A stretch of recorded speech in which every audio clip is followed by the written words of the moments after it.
countries, they put this in place.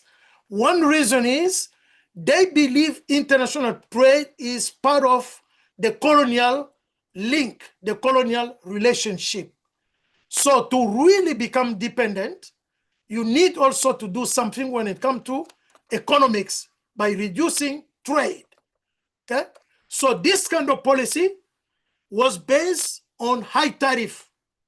You make imported product more expensive so that most people in the country will give up importing or buying imported product. And then you put in place different kind of rules and regulation to protect domestic manufacturers of motorcycle, so that the price between domestic manufactured motorcycle and imported one will be in favor of the domestic product because it's much cheaper. So the focus was on domestic production, and international trade became very, very low. And then the second phase is the reverse. This is many countries realize in the middle of the 1970s that this import substitution strategy is not good for them. So they move into promoting more exports. Okay? So the third phase, this is the global value chain. Import and export means you produce in the country and you export, or you import cars made in Japan as a car. Okay? But now recently we are under what we call the global value chain, which means production is now spread across countries. One example I can share with you, the most famous one is the production of the iPhone. Sorry. As we know, iPhone is assembled in China, but the component of iPhone is made in more than 40 different countries. Japan, United States, Germany, so many countries, so around 40 different countries contribute in making different parts and components of the iPhone. So this system is known as the global value chain. So now we trade more, not on just the final product, like the iPhone and cars, but countries are trading more in part and component, which means international trade now is no longer between a company manufacturing a product and the customers, but it's between companies, what we call B2B, business to business. Okay? So Apple used to buy microchips from different companies like Samsung in Korea, other company suppliers in Japan, in Taiwan, in Hong Kong, in Singapore. And then those companies, they are supplying part and component to Apple. And Apple is a company. So most of the international trade now under the global value chain, they are happening not between corporation and individual users, but it's between companies. And sometimes this model of trade is happening inside the same company. For example, Toyota will be making the engine in Thailand by Toyota Thailand. And Toyota Canada is also making some part. And then Toyota Japan is importing. So Japan is importing engine from Thailand, but who is manufacturing the engine in Thailand is Toyota subsidiary, Toyota Thailand. Who is manufacturing some component of cars in Canada is Toyota Canada. So even though we say Toyota or Canada is exporting some parts of cars to Japan, but it's the same company.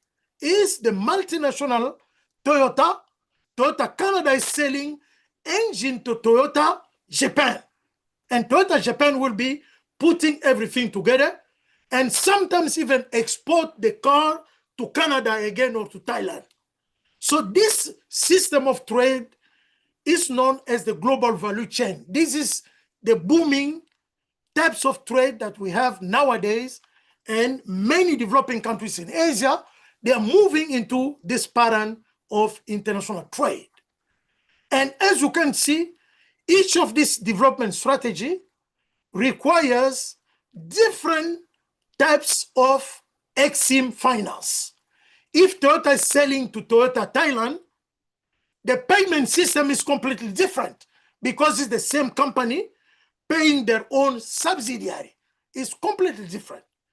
And then if it's different companies, the payment system will also be different.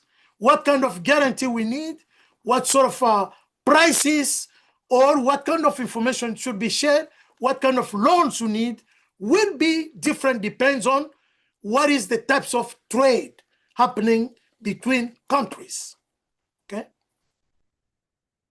And then trade finance, as you can see, is very, very important for the competitiveness of different countries. If manufacturers, exporters, farmers in Indonesia are struggling, they want to export coffee, but they are afraid of not being paid. And then as a result, they cannot export. But at the same time, they are competing with farmers in Vietnam. Farmers in Vietnam are not scared to export coffee because they have protection. They have Exim finance instrument in place. Banks provided guarantee. And then what is going to happen? Indonesia is going to, no, Vietnam is going to export more. And then over time, they will replace customers that used to buy coffee from Indonesia, and Vietnam will take advantage of the situation. So constraint or challenges facing by farmers in Indonesia can make all countries less competitive compared to Vietnam, just as a result of whether Indonesian farmers have Exim finance in place compared to Vietnamese. So trade finance is very, very important. And then for developing countries competing, because most of developing countries compete on the same product. You have a coffee in Indonesia, you have a coffee in Thailand, you have coffee in Vietnam, you have coffee in the Philippines. And then much of this competition will be most of the time won by the country that have in place Exim finance, because coffee, like most of the product exported by developing countries, they're from nature, which means even though you improve the quality, you don't have enough margin to change something from nature. Coffee, mangoes, pineapple, banana, most of you, if you can remember, since you were born, it tastes the same thing. It looks the same thing, okay? Which is not the same for computer, because the manufacturing product is man-made. You can change it, you can redesign it, but any product from nature, you cannot really change it faster and make it more expensive. So, which means, because it's from nature, many different countries having the same climate will be producing mostly the same kind of product. So to make a difference in terms of competitiveness, Exim finance will become the crucial factors which is going to give advantage to one country compared to the next. That is in very simple terms what that means. Okay. Now, I'm going very fast because of the time constraint. I would like to have enough time for Q&A. So when it comes to the pre-shipment finance, as I mentioned before, this is very important, and most of the time is commonly used when manufacturers or exporters, producers in developing countries want to expand their productive capacity. And then they will be getting some sort of a working capital providing to them before the goods are shipped. This could be to expand the production. It could be also for packaging, or it could be for testing, because to export to certain destination, a new market could have a different requirement, for example, in terms of quality. Some, for example, products such as food, different countries have a different regulation. Or some of the pesticide we use in agriculture, you can export to certain countries, but another country can say, we don't allow any food, vegetable using this kind of chemical or pesticide. And before exporting, you might need to bring your product to specific laboratory to test, to make sure that all the product you're exporting to Germany meet the regulation by EU or German government. And then sometimes small exporters, small farmers, they might not be able to do this on their own. So they will need some kind of funding to meet those quality requirements. And then this could be necessary, for example, when it comes to paying extra workers you use in the process of expanding production. Kami persilahkan untuk turun. Hati-hati saat melangkah turun dari kereta. Terima kasih atas kepercayaan. So, can I continue? Professor, I'm so sorry, Professor, for the trouble. Okay. So on the slide, I just wrote down one illustration of textile in Bangladesh and in your country, some of the case study that I was able to collect.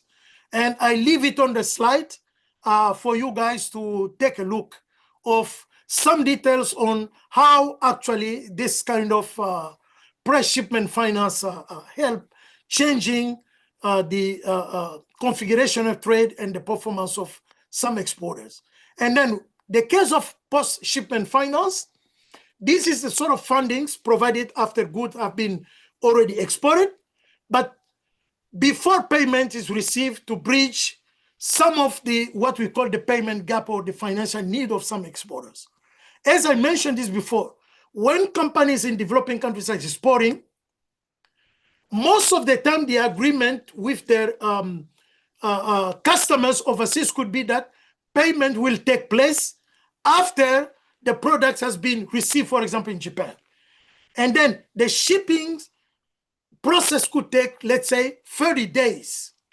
And in between, these small farmers or companies, they will have already spent all their money to produce more. And then before they get payment, they will need some cash to pay workers, to pay electricity, and to pay any sort of maintenance system of their equipment. And then this will be the sort of post-shipment finance, and then this can be provided by banks, this can be provided by development banks or specialized state agency. So this is also very, very important for developing countries. And then we do have the export credit agencies in many developing countries. And these are this system in general, in many countries, this is known as Exim Bank. Many countries, including Indonesia, have the Exim Bank. Okay, it's the common, even United States have an Exim Bank, Japan have Exim Bank, many countries, and China have also Exim Banks. In Japan, Exim Banks is called JBIC. Some of you might have heard about this. And JBIC and NEX, these are two institutions providing credit for international trade, both to Japanese companies and then non-Japanese companies. Okay. So the trade credit insurance, as I mentioned before, this is very important to protect mainly exporters from buyers who might fail to pay them either on time or the right amount. And because in international trade, it could also happen that you are exporting to a company and your product will be reaching them in 3 months. But in the meantime, your customers overseas is bankrupt before the product, before they pay you back, and then they file the bankruptcy, and then there is nothing you can do. They are in foreign countries, and then this kind of insurance, they are also very important for developing countries. Remember, if you cannot recover your payment from international buyers, and then you are not a big company, most of the time you will be in trouble and you are going also bankrupt yourself, not because of management mistake of your own, but because of international trade risk. And then this kind of trade insurance, they are also provided by most of these Exim banks. That is one of the mission of Exim banks on behalf of the government, covering this sort of payment risk involved in international trade. And then I'm going to discuss quickly 5 or 6 different major challenges involved when we are trying to access Exim finance and implementing the access Exim finance. So the first one have to do with the lack of collateral. When we deal with banks, most of the time to get a loans or any kind of coverage, sometimes the banks also want to protect themselves by expecting you to have a collateral, to have, let's say, land, to have equipment, to have buildings that the banks can sell and recover their money in case there is a problem. And then this is the major issues, especially given the fact that in many developing countries, most exporters are small and medium-sized enterprises. They are not really big companies with plenty of money and asset. So this is one of the key issues that might make it very, very difficult for small and medium-sized enterprises from accessing Exim finance. So this is the biggest challenge. And then the second is the processing cost. Applying for Exim finance is not very easy. You have to provide the banks with different kind of information, both about your own business as well as the business of your customers overseas. And sometimes this is not easy to organize. It's not easy to collect all types of information. You want all sort of a paper, and most of the time it's time-consuming process, okay? And then this might be costly, making it just not attractive for most of the small and medium-sized enterprises in developing countries to access the finance. And then the second challenge in many developing countries, this is issues related with the quality of institution, okay? Mainly corruption and procedural frictions. So sometimes the procedure itself, legal administrative procedure, takes time, and in the process is very costly because there are different kind of fees, some legal and others illegal fees involved. Broadly speaking, issues of corruption in many developing countries is one of the constraints, one of the challenge, discouraging many companies from resorting to Exim finance. And then we can see, for example, the score of the global ranking of selected Asian countries, developing countries, in terms of the corruption perception index. Okay, you will see, for example, Singapore is a much better position. It's number 5, meaning corruption is very, very low. So the lowest rank means the corruption is really relatively higher.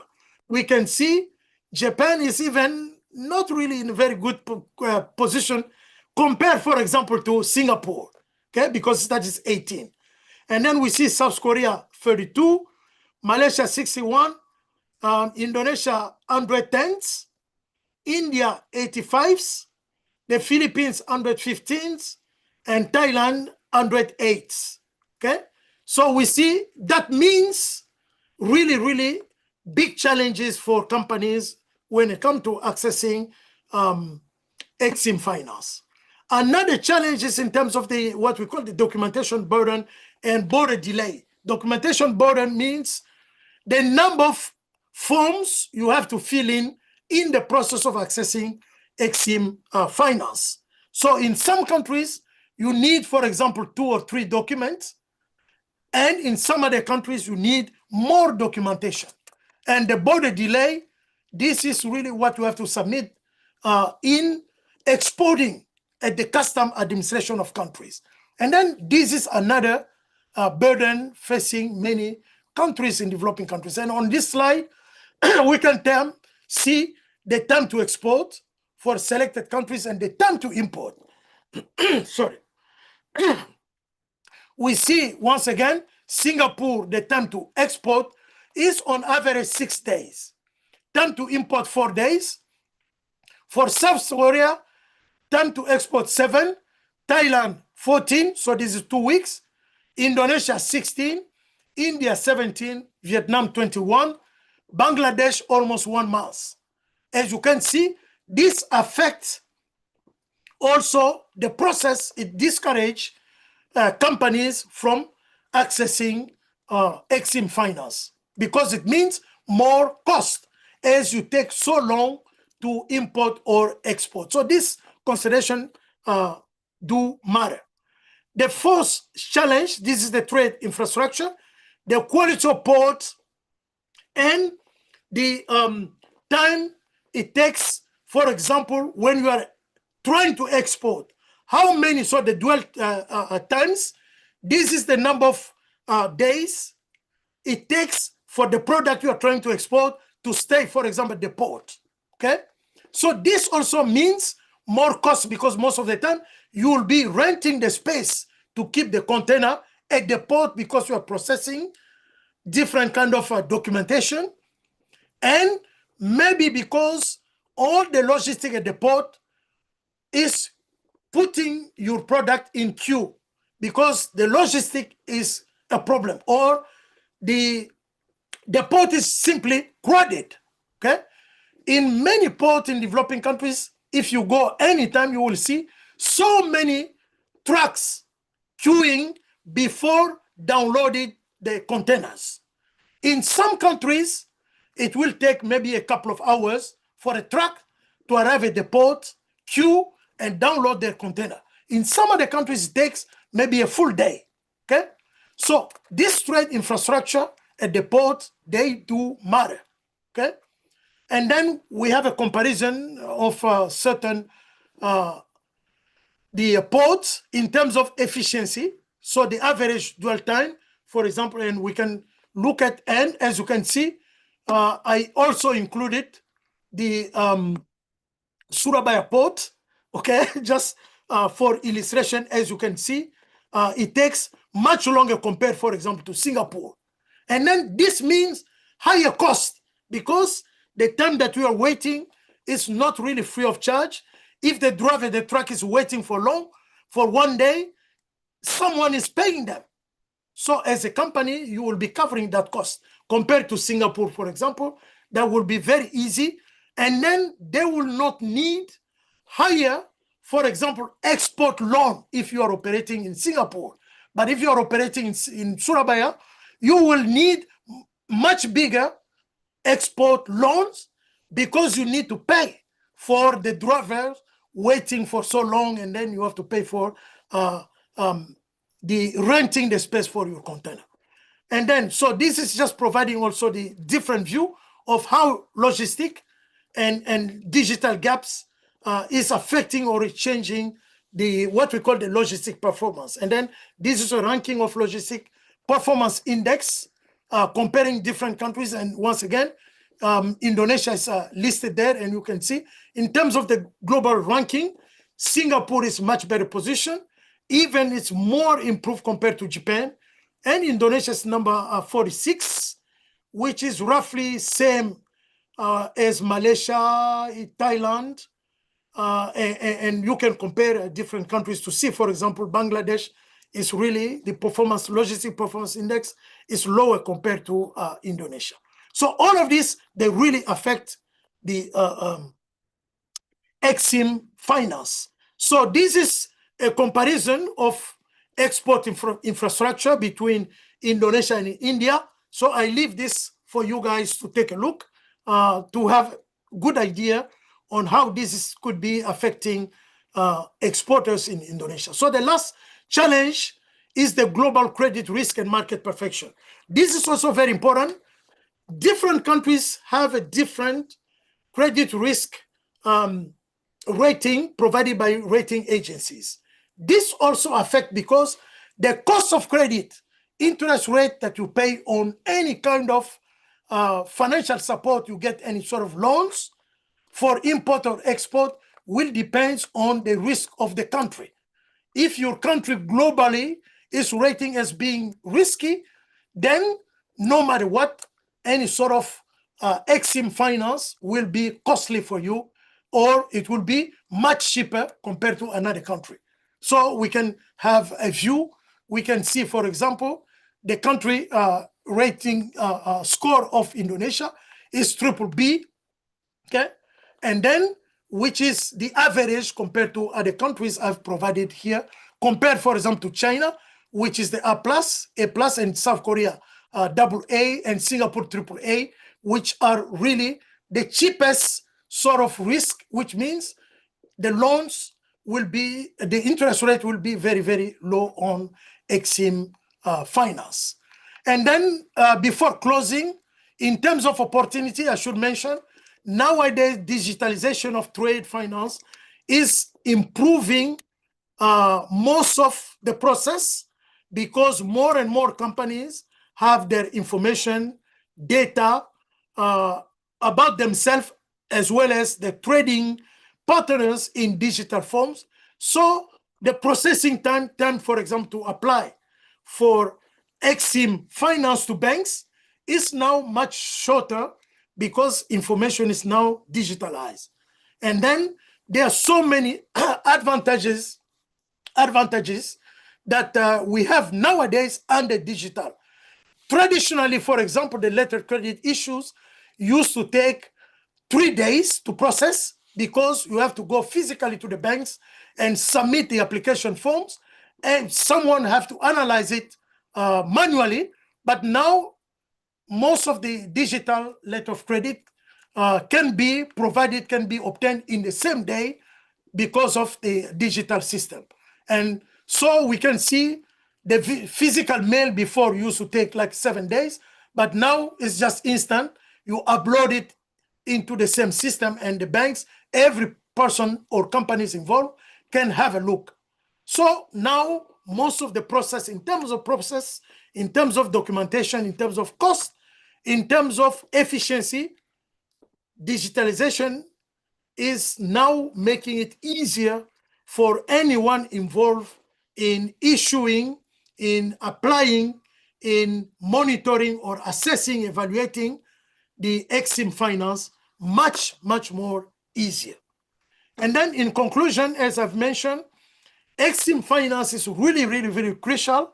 I will strongly recommend some of you young students in the future to do research on this topic, to try to contribute in understanding how different kind of companies and businesses in Indonesia are struggling, or do some research in terms of coming up with some policy recommendations, so that more and more companies in Indonesia can take advantage of Exim finance and improve their export performance. Thank you. Thank you so much, Professor Arigatou gozaimashita, Professor Maswana, for your insightful, engaging presentation. Now we will continue to the Q&A session. For all participants, if you have any questions, please feel free to write them in the chat box or raise your hand, and I will invite you to ask directly.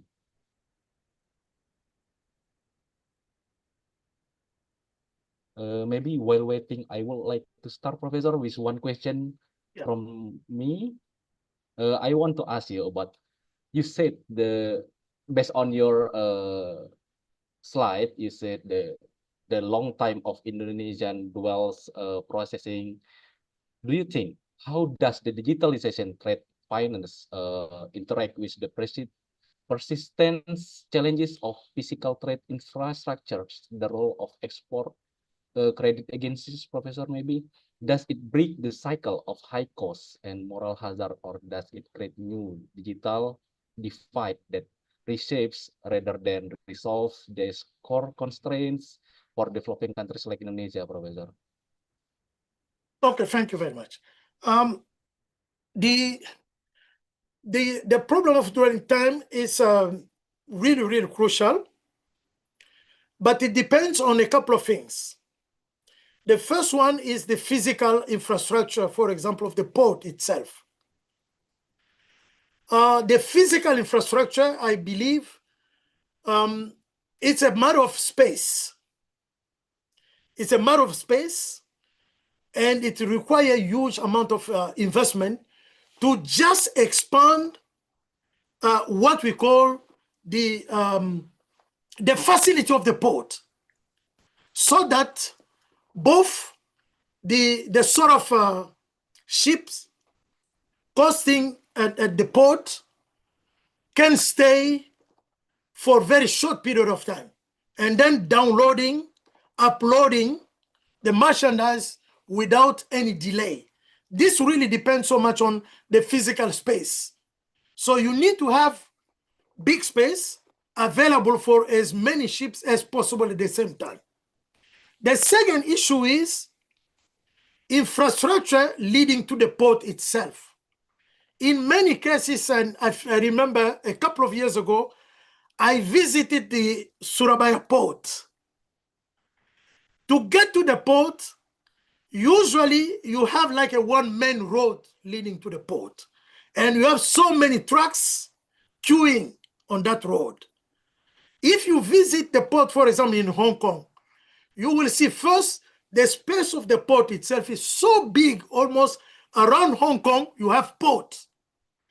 And to go to different side of the port, you have a different road, different highways leading to different side of the port in Hong Kong. So this is the physical infrastructure themselves. The second, the third thing is the processing of the documentation. Most ports in developing countries, they are open, let's say, from 6 in the morning to 7 p.m. And the administrative part of the port will be shut down at night. In some of the countries, ports are open 24 hours. Why? Because of robotization, because of automation system. And then because of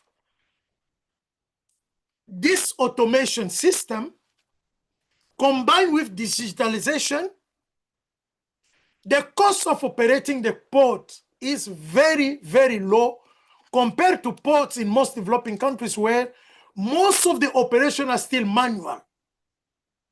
Most machines are still operating by humans. As a result, you cannot maintain them on the job 24 hours. So all of these are really contributing to very, very, very long dwell times in developing countries. Digitalization can help, but in general, automation should also be part of the solution. Thank you so much, Professor, for your answer. From our students, we have Salva, Professor. She will ask you. Please, Salva. Okay, first, my name is Salva, Professor from Economics International Class 2022. Since I have research about international trade, global stocks, and export of Indonesia, so from your context of raising global stocks, such as like trade wars or financial instability, from your opinion, how do you see the resilience of export or an import finance system in developing countries? And do AXIM financial instrument can effectively mitigate these external shocks, or they can just remain vulnerable due to domestic institutional weaknesses? And I have a last question. This about credit risk protection. You mentioned that some countries face higher credit risk premiums due to protection issues. For instance, like Pakistan faces a 4.7% extra risk. So I need your POV about how can developing countries strategically can improve their financial and political reputation to lower this protection-driven costs. Okay, thank you, Pearl. Can you repeat the first question because I didn't get you clear? My first question is about rising global shocks like trade Okay. wars or financial stability. Like, Yeah. what's your opinions about that? Okay, thank you. So on the first question, trade war are not something new. Perhaps because of globalization and media, now we are all aware of this different kind of trade war. But historically, many different countries have engaged in different sort of trade war for various reasons. Trade war represents a big risk for every countries, including countries imposing them like United States. And trade war are in part, the motivation behind trade war, even though we call it trade war, in general, they are political, they are geopolitical motivation. And this represents a huge risk for developing countries for a very simple reason.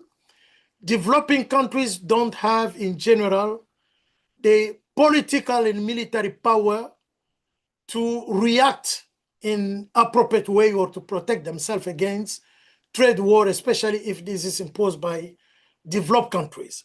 So in many ways, trade war create what we call uncertainty. So it creates a question marks. It makes everyone in international trade to feel not safe. And whenever we have trade war like the one we are having right now, imposed by Donald Trump, the problem is everyone try to be careful when it comes to importing or exporting.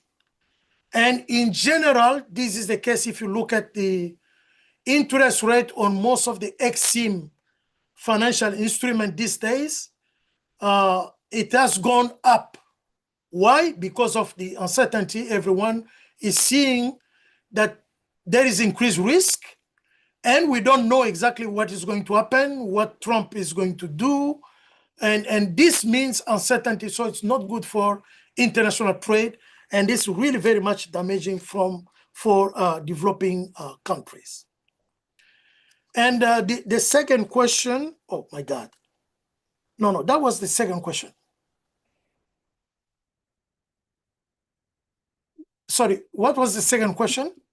The question is in some context, but on your perspective, on your opinion, do AXAM financial instrument can have a effective mitigate this external shock, or they just remain vulnerable to? Yeah, it's a bit challenging issues because it depends so much on the quality of institutions. There is one aspect that I just skipped, didn't mention. This is the regulatory framework, because Exim Finance is just a component of the financial system. And we know in many developing countries, the financial sector is the most riskier. And as a result, many countries have a tight regulation when it comes to who can do business in banking or the financial sector in general. So that's the first thing. The second is, when it comes to Exim Finance, in many countries nowadays, the government is still a key player. If you compare many developing countries, like say 40 years ago, most of big banks, they used to be state-owned banks. Nowadays, only China still have most of the large banks, state-owned banks, but many developing countries, you have the government engage in privatization reforms, and most of the big banks now, they are likely to be private banks. And Exim Finance is the small segment of the financial sectors where most of, like the Exim banks in every country, Exim banks are still state-owned banks, which means the government itself is a key player in regulating Exim Finance compared to other aspect or segment of the financial sector. And then as a result, whenever you have the government playing a double role, the role of setting the rules, which means the role of being the referee, and then acting as a banks, as Exim Banks, which means a player. So when the government is referee and the player, there will be a problem with the game. So this is really some of the aspect. And then because most of, for example, the credit rating that you have in different countries is the result of the action of the government.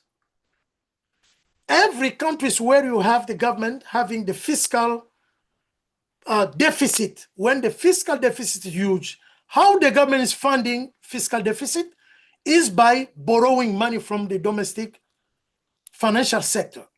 When the government is borrowing money from the local financial sector, it means the money left for the private sector to finance their activities, for investment, for Exim transaction will be very, very limited.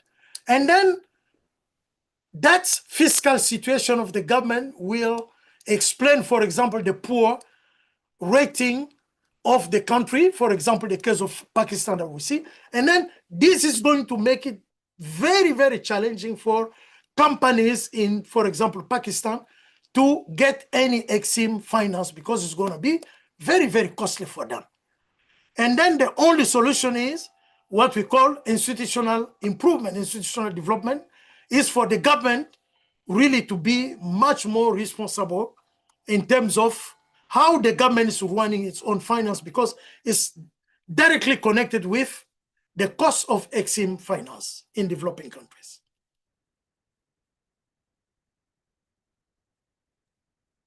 How's Miss Salva?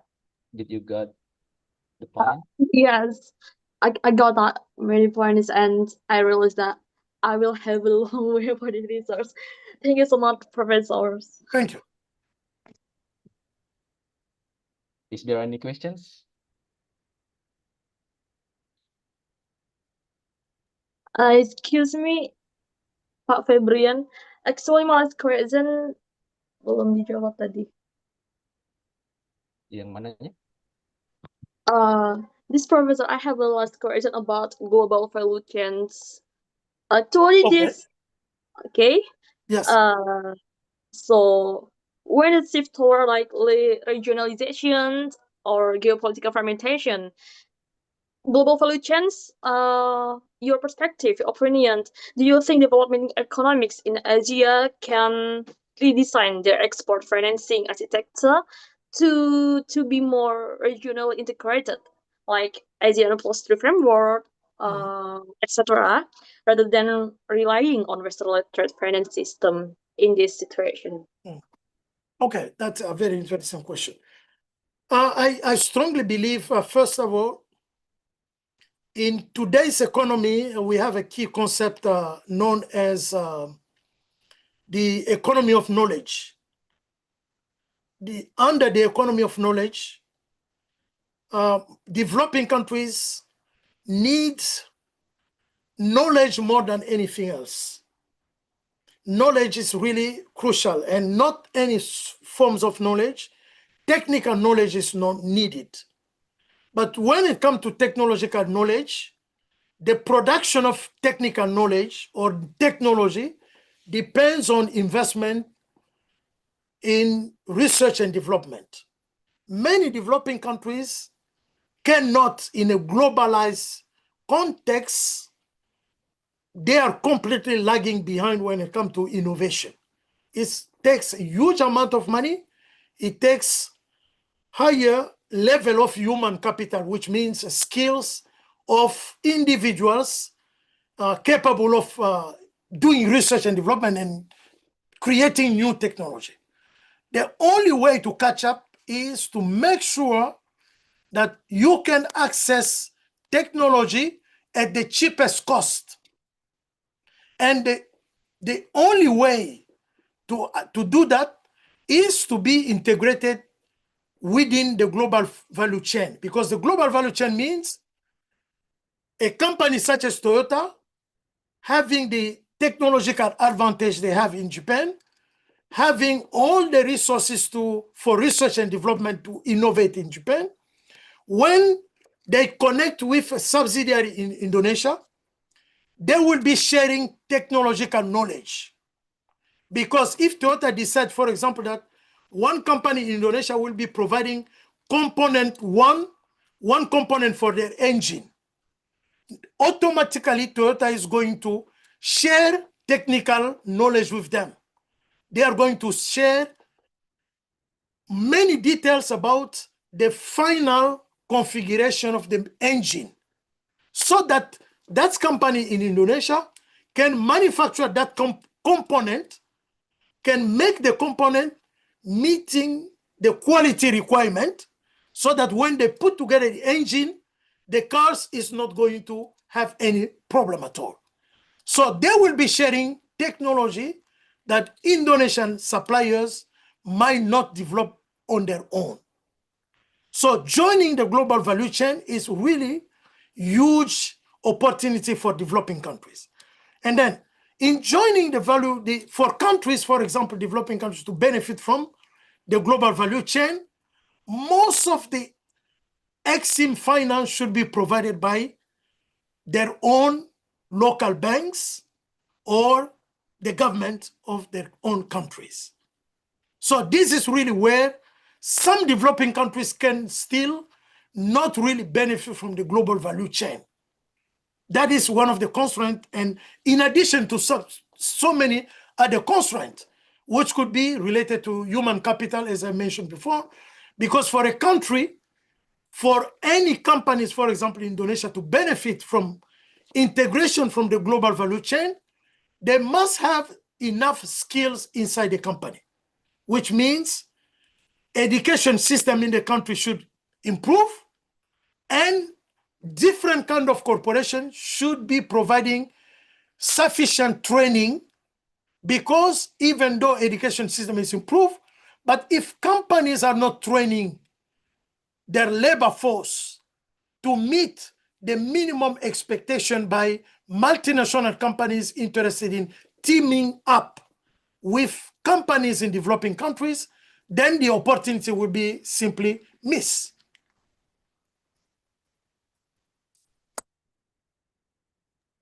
Thank you, Professor.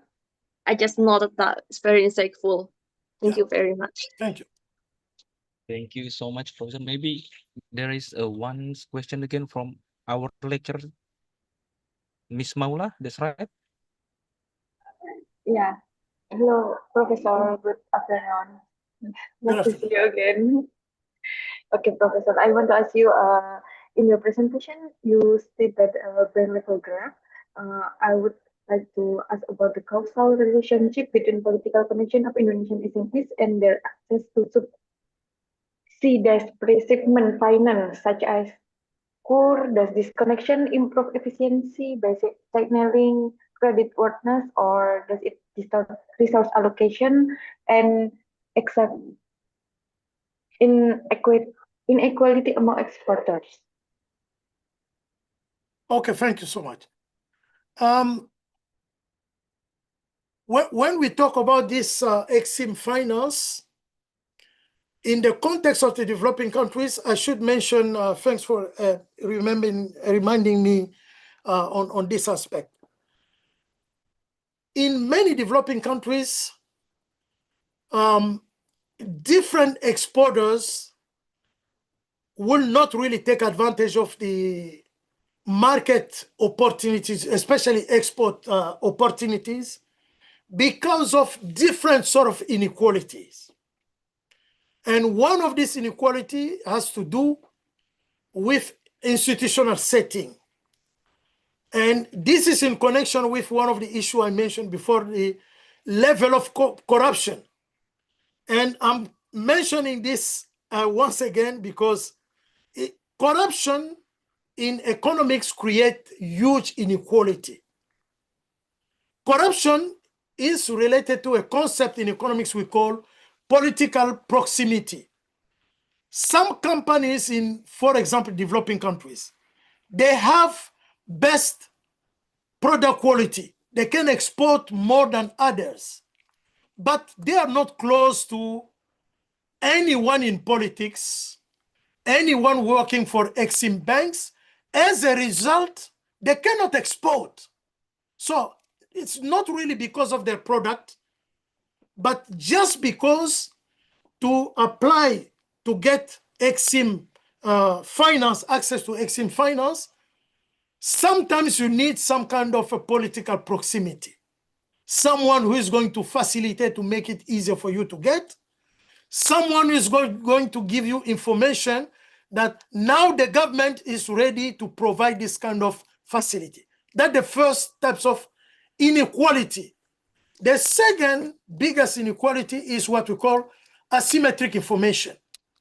Some companies, for historical reason, maybe they are big or they have been in business for long. They have information. Every time there is some kind of financial support available, they will get information, they will get notified. Some of the companies just, they lack information, both information on Exim finance available to them, and another information could be market information. In many developing countries, I have visited countries in Asia, in Africa, in Latin America. When I ask them how much information they have on export opportunities, very often they have no information. Sometimes many companies, especially in rural areas, you'll find they have very good product, but they are not aware, for example, that in many Indonesian embassies, you have commercial department. You have in different Indonesian embassies, you have someone in terms of representing Indonesian companies overseas.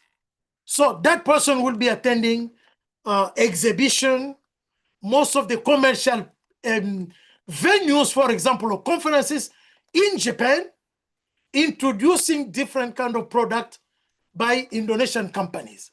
But some companies in Indonesia, they are not in contact with this kind of representative, commercial representative of Indonesian companies or Indonesian product. So their product will not be known by potential customers and companies in Japan. So there are this kind of gaps that really create inequality when it comes to accessing Exim finance, as well as accessing export opportunities that might really expand the businesses for so many companies in developing countries. So this is really a problem that should be addressed in many different levels, which include public, the government action, but it should be addressed also by companies themselves, because information should be something that companies, even though they are small, they should be aware of the importance of information. There are plenty of opportunities available, but sometimes companies themselves, they are not aware of it, and this is a big problem behind different kind of inequality when it comes to access Exim finance.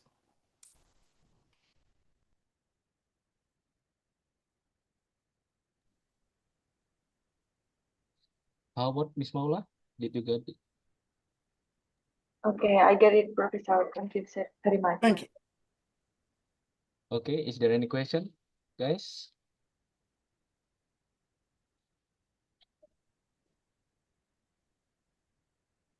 Okay, maybe that's enough, Professor. How about Professor? What do you think? It's okay, Professor? Yeah. Okay. Maybe I will close our section, Professor, our Q&A section. Once again, thank you so much, Professor Maswana, for sharing your insight, taking time to answer the question so clearly. We have learned a lot of today, especially sustainable export-import finance requires not only stable macroeconomic policy, but also inclusive the financial system, and also how the government can improve their institutional by convey the institutional finance, and also the role important point is about human capital also. On behalf of Department Economic Faculty, Faculty of Economic and Business at University of Surabaya, I would like to express our sincere gratitude for your valuable time and knowledge, Professor. We also thanks to all participants for joining actively taking part in today's sessions. We hope to have more opportunities to collaborate with you, Professor, in the future, whether in research, maybe teaching and or academic exchange. Once again, arigato gozaimashita, Professor Marsona. Arigato gozaimasu. Arigato minasan for your participations. Have a wonderful day and see you in our next academic events. Thank you. Thank you, Professor. Thank you.